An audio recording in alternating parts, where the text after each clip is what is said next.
Hi there, welcome to my views and news. Two news stories. Firstly, a senior former commander of Amhara Special Force has joined Fano, reportedly.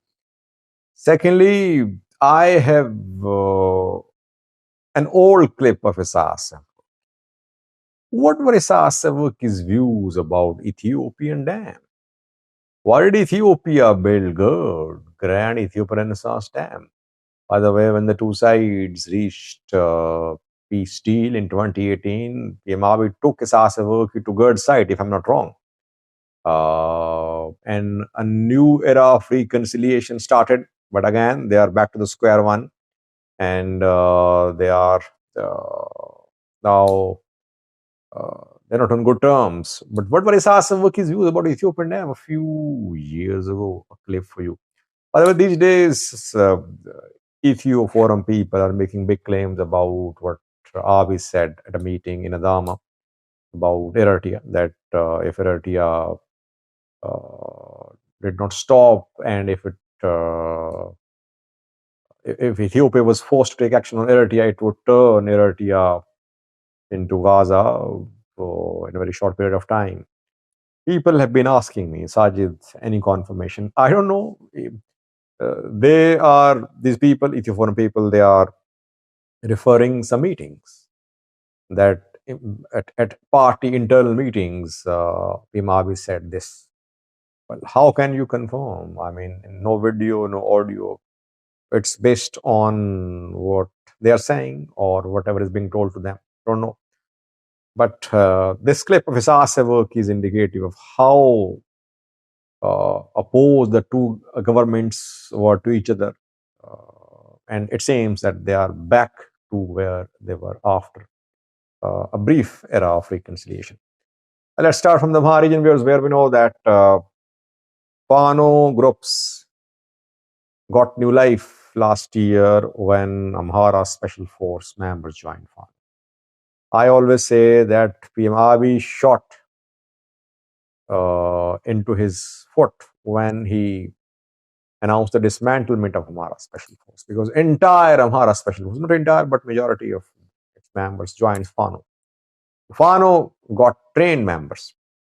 Fano groups were a few groups back then. Their commanders were on the run. Zamine Kasi, Masri Shah had fled Gujam.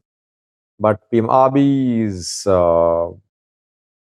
and his government's bad decision gave new life to Fano. ASF joined Fano. And since then, Fano groups have been enhancing their capabilities, strengthening themselves. And yes, Taframamu is right when he says that now Fano groups are building regiments and corps. Yes, they have turned into bigger armed groups now. So ASF is the key part of Fano. Without ASF, Fano would not have been able to reach where Fano is today. And Taframamu's joining Fano has paved the way for other officers to join Fano. Tafra, old man, not fully healthy, facing health problems too. Despite all the challenges, the man decided to lead his people from the front. Whether you agree with him or not, but people like Skandar Taframamu, they are ready to risk their lives. They are ready to fight on the front lines. When you have such committed people, movements won't be destroyed, because the narrative is very strong behind these movements. So, Taframamu's joining the Fano paved the way for others to join Fano. And after that, Tazera also joined Fano, senior commander. Now, another Amhara Special Force officer has joined Fano, former Amhara Special Force. He worked as a colonel, Pantao McCoy. Pantao McCoy worked in some senior positions in the Amhara Special Force. During Tigray war as well, the man fought and led ASF members. It has been confirmed officially that he has joined Fano. Which Fano group did he join? He joined Wollo Fano, reportedly. By the way, in Wollo, 2 Fano commanders have been killed in the last few months. One was killed a few days ago, and the other one was killed a few weeks ago.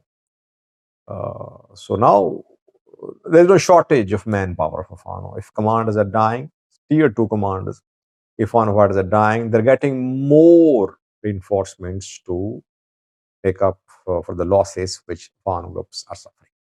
Second was Isaias Afwerki, Eritrean president. What were his views about Ethiopian dam?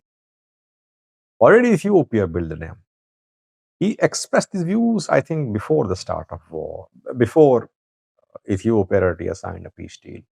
Because that era till 2018 was a better chapter in the history of Ethiopia-Eritrea relations. Both countries backed proxy wars against each other. They fought direct wars as well.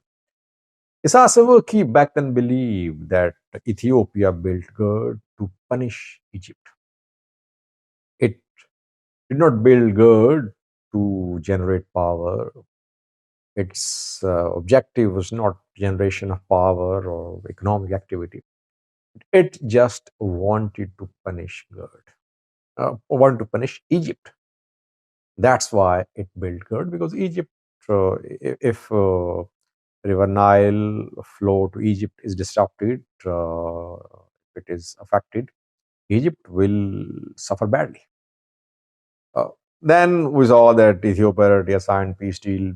Isaias Afwerki visited Ethiopia, vice versa. Imabi also went to Eritrea. And when Isaias Afwerki visited Ethiopia, he was taken to GERD's side to buy Ethiopia. Things changed, and then the two agreed to work jointly for regional economic integration. But basically, they fought jointly against TPLF. They had one common enemy. They wanted to root out TPLF. They could not. And then they parted ways. They're back to square ones. They're going to back proxies against each other. Egypt is now a key ally for Ethiopia. Not for Ethiopia, for Eritrea. And Jula said in his interview last night that Eritrea is free to have relations with whatever country it wants to relations, but he said Ethiopia is not under threat. No one can surround Ethiopia. Ethiopia can counter these threats. Take a listen to what Isaias Afwerki said about GERD before Ethiopia Eritrea rapprochement in 2018. Thank you for watching. Guys, I will punish them. And the Millennium Dam idea came in 1993 to punish Egypt. It's not meant for the development of Ethiopia. It's not meant for the benefit of Ethiopians. Electricity, 5,000 megawatt or 100,000 megawatt, doesn't matter, but it's meant for your vendetta, your feeling from inside. You want to punish someone else. You want to punish Eritrea, you want to punish this and that. All these economic programs have been motivated by the feeling that you need to give an image of a grand story, and that gratifies you as a weak, inconfident mentality. Now people talk about the Millennium Dam. The Millennium Dam, the idea came as a result of this reaction and trying to punish. Mengistu was also saying, well, if the Arabs have oil, we have water. That was saying, but again, it did not evolve to a political and economic program for the regime of Derg at that time. But this was the inception of this idea.